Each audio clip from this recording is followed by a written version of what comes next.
to them rappers. Mention my name. I disrespect you, make you throw your life away. Chump, you a chump to me. You and your clique, a mob tie. Y'all can suck my dick. Charleston White just pulled real receipts on J. Prince Jr., and it's shaking Houston to its core. Let me tell you something, homie. I didn't have no show. I was working with the same organization that works against you niggas. James Prince got a house full of them niggas, them sex offender pedophile niggas. He got a whole half full of them niggas. So I was working with an organization that works against an organization that houses pedophiles, nigga. From mob ties secrets to claims of federal protection, he's tearing down the city's most feared legacy brick by brick. But there's more to this story than one viral rant, and I've got every detail the streets don't want you to hear. J. Prince used his political bribes, and everybody knows, nigga, Houston Police Department is on James Prince Rap-A-Lot record payroll, nigga, everybody know that. The Sheriff's Department is not. The Harris County Sheriff's Department do not take bribe from James Prince. But everybody knows, nigga, Houston Police Department take bribe from Rap-A-Lot Records, Mr. James Prince, nigga. And ain't nobody scared of you niggas, nigga. Cause the FBI want the Houston Police Department and James Prince too. Why you think Houston police keep turning the other way on all these murders, nigga? When Charleston White decides to unload, he doesn't sprinkle shade, he drops nuclear bombs. This latest tirade wasn't just about dissing J. Prince Jr. It was about ripping apart the entire foundation of Houston's underworld reputation. On camera, in broad daylight, White accused the Princes of everything from sex offender connections to backroom deals with police, flipping Houston's legend of mob ties into a bad parody of mob movies. He didn't just throw mud, he threw government-level accusations, pointing out how James Prince, yes, the father figure of Rap-A-Lot Records, somehow had access to unredacted police reports from open murder cases. Think about that. A rapper's dad supposedly reading through murder investigations like their bedtime stories. That's not influence, that's infiltration. And Charleston wasn't just whispering it on a live stream, he was daring them to respond, baiting J. Prince Jr. with lines like, "Bring your ass on out here, we ready for war." He turned a long-standing aura of quiet intimidation into a clown show of receipts, mocking the very idea that the Princes were untouchable.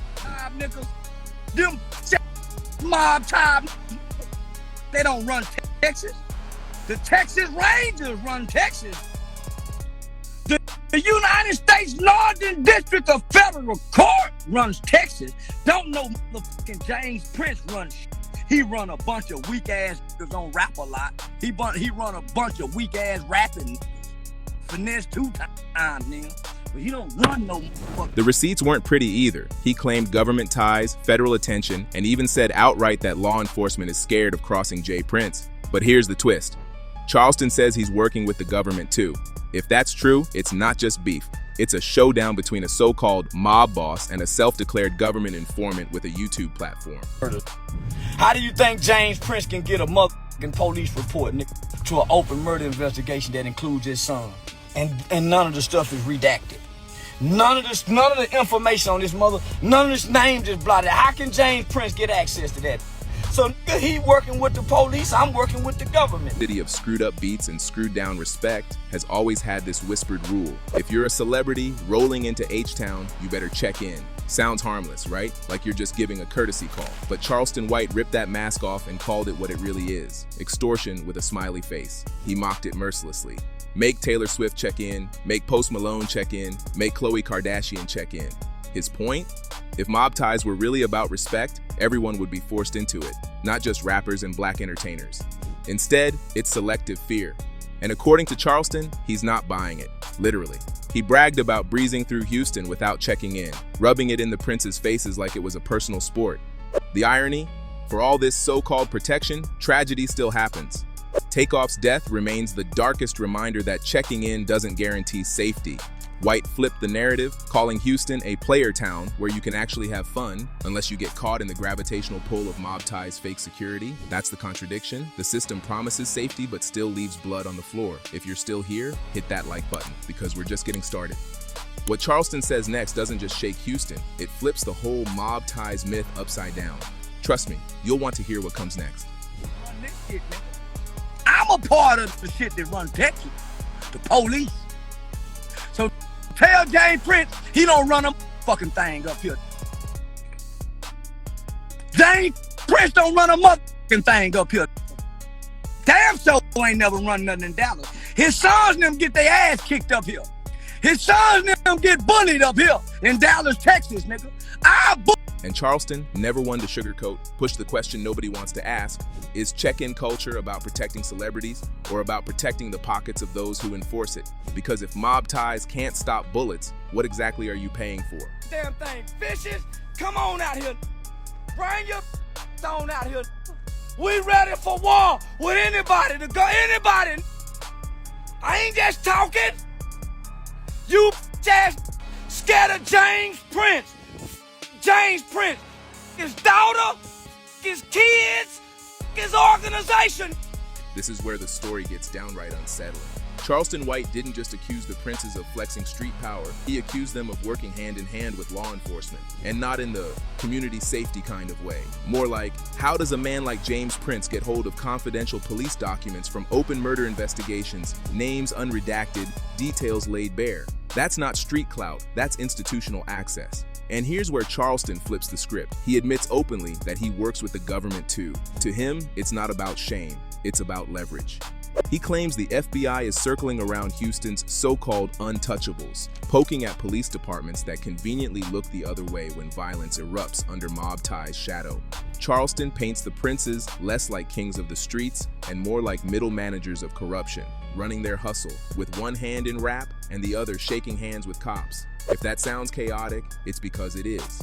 The idea that Houston PD, the mayor's office, and federal agencies are scared, or worse, complicit, turns mob ties from a street brand into a symbol of failed justice. Charleston's rant wasn't just personal beef, it was an indictment of how power flows in Houston, how influence can warp the very institutions meant to keep communities safe. And he know the feds done rattled his cage with Whack, and they ain't never been able to rattle his cage.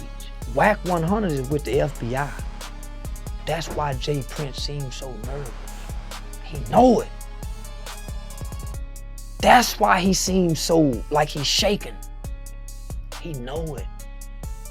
I know it. And if Charleston is right, that means Jay Prince Jr. and his so-called mob aren't just unchecked, they're protected. Which leaves one burning question. If the people sworn to uphold the law are afraid of a rap family dynasty, then who in Houston is actually safe? It's like Whack 100 done tricked Mr. Prince, man. Mr. Prince normally don't talk. Now, he don't have that mystique to him no more. Now he on camera explain he don't look like the big bad Prince no more. He look nervous at times. He look like Whack getting the best of him. He don't look strong no more. Here's the part nobody wants to admit. Mob ties isn't really a gang, it's branding. It's a lifestyle slogan dressed up as mafia mythology, wrapped around the Prince family's rap empire like a designer logo. But Charleston White ripped that shiny sticker right off, saying what so many whisper. Mob ties is nothing more than smoke and mirrors, a marketing scheme that sells fear to weak rappers who think protection equals power. Charleston laughed at the idea that Jay Prince Jr. could ever be a real mafia don. He pointed out the obvious. No construction contracts, no judges in their pockets, no union control like the Italian mob ever had. What did they have instead? Instagram, strip clubs, and dice games that end in bloodshed. He even went personal, mocking Jay Prince Jr. as a spoiled rich kid playing gangster while disrespecting women in Houston's clubs. The mob boss image? More like a reality TV villain. But here's the sick genius. Fear sells. The check-in culture works because people believe in it. Celebrities roll into Houston thinking they're safe under mob ties umbrella, but Charleston calls that umbrella a paper prop. If mob ties were truly about community, where are they when kids get killed in crossfire? Where are they when women are assaulted? When real problems in Houston streets need fixing? It's a fictitious name. They're not a mob. Mob ties is like the white boy from Malibu Most Wanted. Jay Prince Jr. and his son, they like the Malibu for Most Wanted. They're not no real gangsters. They're nothing like the Italian mafias like we've been seeing in the movies. So why? Charleston's answer? Nowhere. Because mob ties isn't a protection system, it's a subscription scam. Pay your dues, feel safe, but when the bullets fly, you're still on your own. And if that's the reality, then the so-called fearsome mob of Houston is nothing more than a PR campaign gone too far. You can't throw no motherfucking straight punches like this. That nigga been rich all his life. That nigga can't throw no motherfucking punches like this here and make him look like he cool on him. That boy flimsy and ficted. Everybody in Texas know Mob James or James Prince is not a mob. He's an entertainment rap mogul. He's not a mobster gangster. There's nothing gangster about Mr. James Prince.